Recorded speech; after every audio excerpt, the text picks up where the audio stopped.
Bonjour à tous et bienvenue dans cette nouvelle vidéo où on va réaliser un petit couteau de chasse. Donc ce petit couteau en particulier, enfin petit, il est déjà de belle taille mais il n'est pas très grand.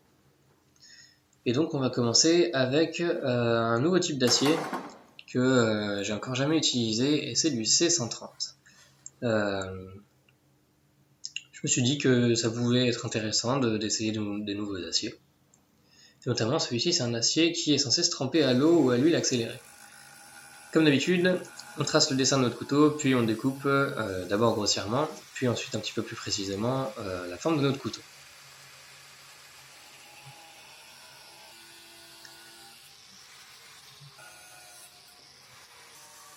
Une fois que ça c'est fait, on peut passer avec un disque à ébarder ou un disque à lamelle pour pouvoir enlever tout l'excès de matière en fait et se rapprocher des lignes. Ici c'est une forme qui est relativement simple, donc pas beaucoup de travail au niveau du profilage. Je sais même pas si ça se dit. Enfin bref, au niveau de la réalisation du profil du couteau, mais on va quand même passer à la ponceuse pour pouvoir ramener ça bien plat et comme on le désire. Ensuite j'utilise ce qu'on appelle un guide lime, enfin du moins je sais pas s'il y a l'équivalent en fait en français, mais en tout cas en anglais ils appellent ça le file guide. J'ai réalisé ça dans une de mes précédentes vidéos et je vous invite à aller la voir si ça vous intéresse parce que franchement c'est un super outil et ça permet de réaliser vos épaules pour tous les couteaux à soie cachés. Et je pense que c'est un outil qui est vraiment indispensable. Comme vous voyez, ça permet d'avoir une belle transition bien plate et ça va faciliter le travail au moment de l'ajustage de la garde. On marque ensuite le milieu de notre acier.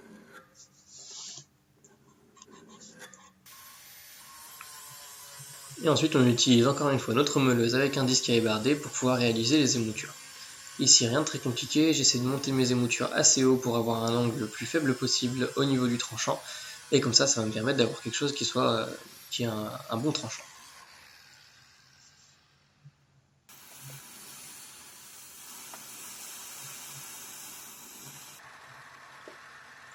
Je passe ensuite sur la ponceuse à bande pour mettre mon tranchant bien à plat, rendre ça bien joli et surtout beaucoup plus régulier parce que à la meuleuse ça reste quand même très grossier. Avec du grain 40 ça va quand même relativement vite. Ici la difficulté c'est quand même de rester assez régulier et de ne pas enlever trop de matière au niveau du tranchant. Au pire si ça arrive on peut toujours passer le tranchant du couteau sur la bande pour épaissir un petit peu tout ça.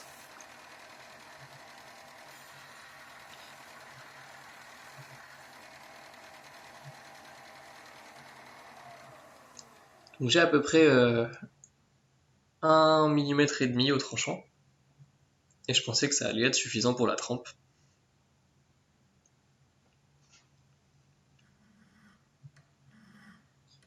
Je réalise ensuite un casse-goutte qui pourra faciliter l'utilisation du couteau au moment de l'affûtage. Et un rapide petit guillochage.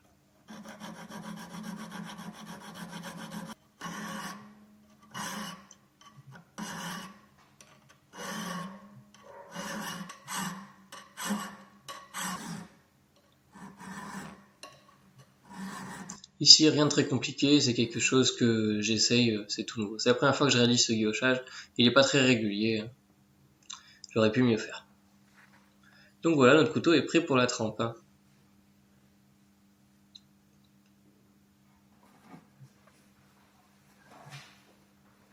Avant de passer tout de suite à la trempe, il me reste un petit peu de temps, histoire que la forge ait fini de chauffer, donc je vais attaquer le manche.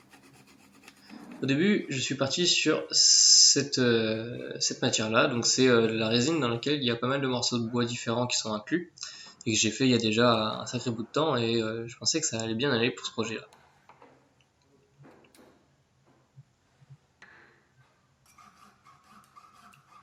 Comme d'habitude, j'utilise ma scie pour enlever l'excès de matière en fait, et découper ce qu'il me faut pour pouvoir réaliser mon manche. Ensuite, à la ponceuse à bande, on met ça le plus plat possible.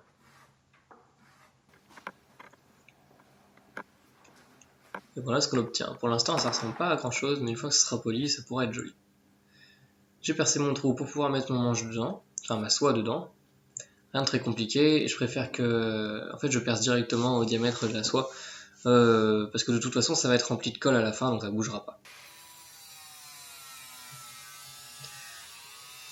Ça c'est une petite plaque d'alu qui doit faire, alors je crois que c'est 2 mm, 2 ou 3 mm d'épais, dans laquelle je vais réaliser mon intercalaire qui va me servir en fait de garde. Ça va permettre de cacher le trou qu'il y a dans le manche et d'ajouter un petit peu de solidité aussi.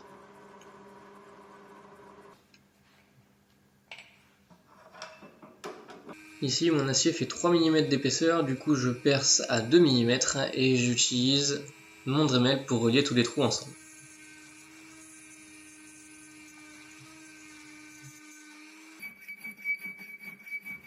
Après c'est un travail de patience où il faut aplatir tout ça et amener notre trou qui fait 2 mm d'épais à 3 mm pour pouvoir passer notre lame sans problème.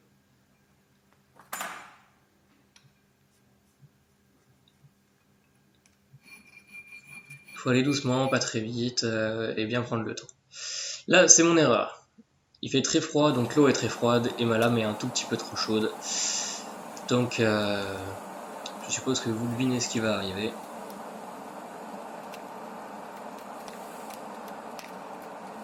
Au départ, j'ai voulu faire une trempe sélective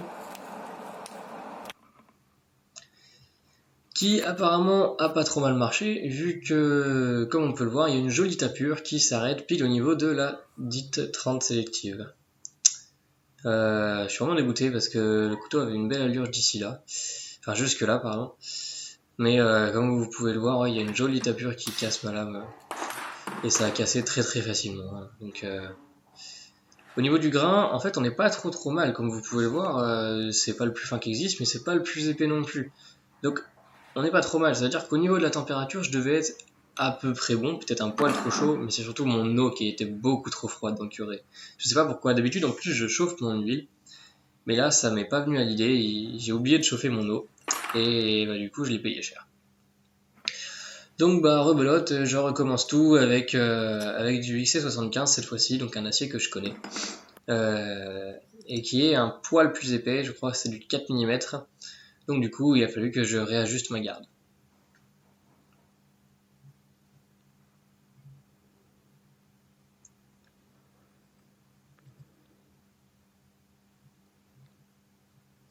Là je suis assez content du résultat quand même.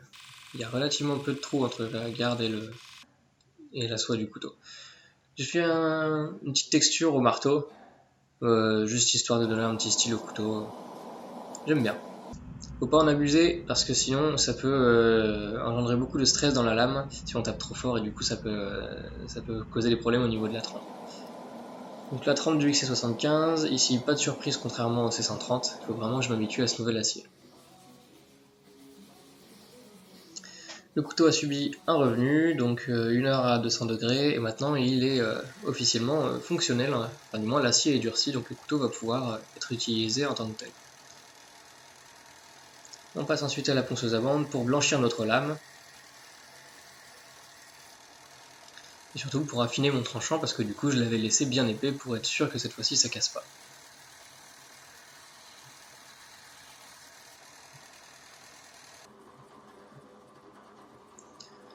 Entre temps, je me suis ravisé pour le manche. J'ai décidé de prendre un autre matériau que j'avais depuis longtemps aussi, donc des bouts de bois qui étaient déjà collés. Et le futur propriétaire du couteau m'a dit qu'il préférait ça. J'ai eu quelques soucis de communication avec lui auparavant. Et maintenant tout est réglé. Je me suis réalisé une petite broche comme vous pouvez le voir et qui marche en fait vachement bien. Pour faire simple, en fait, je perce le trou dans le manche au diamètre de la pointe de la soie, donc là où c'est le plus fin. Enfin le moins large du moins. Ensuite j'élargis tout ça grâce à la broche et du coup ça me permet de garder d'avoir un trou qui soit assez minimal en fait à l'intérieur du manche. Là je façonne mon intercalaire en aluminium parce que une fois que ce sera tout collé, l'aluminium a tendance à chauffer très très vite et j'ai peur que ça dégrade la colle si jamais je façonne l'intercalaire en même temps que le reste. Ensuite, un petit polissage assez rapide, rien de très compliqué, surtout que là on a juste les émoutures à faire et pas les plats de la lame vu qu'on veut laisser notre petit coup de marteau. Au final, je trouve que le résultat est vraiment agréable à l'œil. J'ai aussi fait la texture sur le dos pour pas oublier les détails. Et maintenant on passe au moment du collage. Donc comme j'ai dit, je remplis le trou qu'il y a dans le manche avec de la colle. Et ensuite, tout simplement, On va rentrer le manche dedans et faire en sorte de bien mettre de la colle partout pour pouvoir assurer qu'il y a un bon collage entre l'intercalaire en aluminium et le reste du couteau en fait. Pendant que la colle sèche, j'en profite pour mettre ma marque sur la lame. Comme d'habitude, un pochoir, une goutte d'acide et le tour est joué. Certains font ça à l'électrolyse avec la même méthode. Au final, ça marche très bien. Simplement, moi j'ai pas de matériel pour l'électrolyse et je suis très satisfait du résultat que ça me donne avec de l'acide.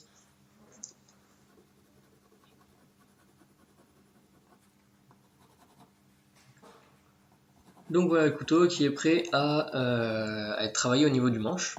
Donc je redessine ce que j'avais dessiné pour le manche et j'enlève l'excès de matière d'abord à la scie et ensuite on va passer à la ponceuse. Donc dans le manche il y a du cipeau et du chêne. Alors le chêne c'est relativement dur, par contre le cipeau c'est quand même assez mou. Je considère ça comme la limite pour pouvoir être utilisable en coutellerie. Je l'utilise parce qu'il a quand même de très jolies couleurs, de très jolis reflets une fois qu'il est huilé. Et j'aime beaucoup ce bois là quand même. Là le problème c'est que ce bois il s'usine pas du tout à la même vitesse que le chêne, donc il faut faire attention à ça. On arrondit le cul du manche pour que ce soit bien confortable. Et j'en ai profité pour affiner un petit peu le bas du couteau, enfin le bas du manche, pour que ça puisse mieux se conformer à la main en fait. Comme d'habitude, polissage à la main juste après. D'abord au 120, puis 220, 280, 400, 1000 et après pour les manches en bois, je m'arrête à 1000. Un petit bain dans l'huile de lin avec de l'essence de térébenthine. Donc là vous comprenez pourquoi j'aime utiliser le cipeau. On a des très jolies couleurs, des reflets qui se révèlent selon certaines inclinaisons du manche, et aussi on a la chance d'avoir un joli morceau de chêne avec quelques veines blanches qui apparaissent et je crois que c'est ce que je préfère dans le chêne. Donc voilà le couteau qui est terminé. Je vais pas réaliser d'essuie pour ce couteau parce que le propriétaire ne veut pas. Et au final je suis quand même vachement content parce que c'est un couteau qui est assez léger, qui est de taille on va dire vachement standard et qui va pouvoir servir à plein de trucs. Le montage est assez solide, je suis sûr de mon montage, j'ai déjà testé. La texture que j'ai réussi à faire sur la lame là, avec mes coups de marteau et sur la garde, ça se marie très bien en fait. Et je suis quand même vachement content de ce couteau. Il a une très bonne prise en main et aussi il est vraiment très tranchant. Quelques détails des couleurs du manche.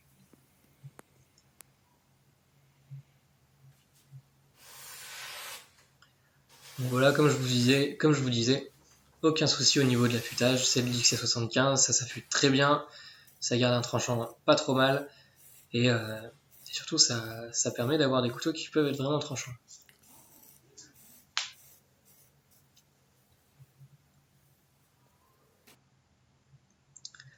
Donc voilà les photos de la fin, surtout les photos en détail. Vraiment je suis content de ce projet. Il y a eu plusieurs problèmes au niveau du projet. Déjà la première lame qui a foiré, ensuite j'ai changé au dernier moment pour le manche. Mais finalement je suis quand même content d'avoir fait toutes ces étapes parce que le résultat aurait été très différent si jamais la première lame avait fonctionné en fait. Donc c'est un bien pour un mal. Enfin un mal pour un bien plutôt. Je suis quand même vachement satisfait de ce couteau. Donc voilà, donc la vidéo va toucher à sa fin. N'hésitez pas à me dire en commentaire ce que vous avez pensé de la vidéo et pensé du couteau. Moi je suis toujours là pour prendre vos conseils, répondre à vos questions. Si vous avez des suggestions de fabrication, je suis aussi là pour les écouter. Et n'hésitez pas à laisser un like et à vous abonner pour être sûr de ne pas rater mes prochains projets. À la prochaine!